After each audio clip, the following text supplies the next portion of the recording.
Naghahanap ka ba ng bahay? Kasi marami ngayon gusto magpagawa ng bahay, pero kung gusto mo tapos na yung bahay, tapos ako pa yung gumawa, ako pa yung nag-design, meron akong binibentang bahay. Ito yung Japinoy house. Japinoy kasi Japanese inspired. Pinagsama natin yung Japanese aesthetic tapos yung Pinoy culture sa isang bahay.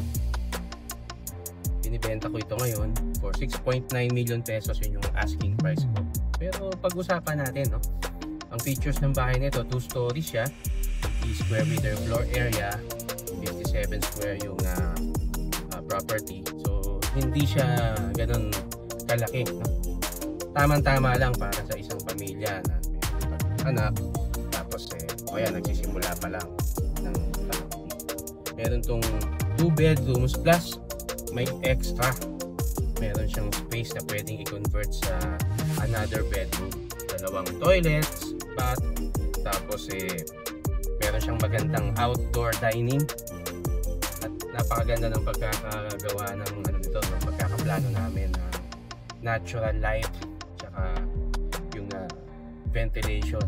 Di mo makikita sa mga binibentang mga bahay na same price sa mga subdivision. Ito isa San Jose del Monte, Bulacan. Never babahain itong lugar na to dahil mataas yung lugar na ito, San Jose del Monte, Bulacan.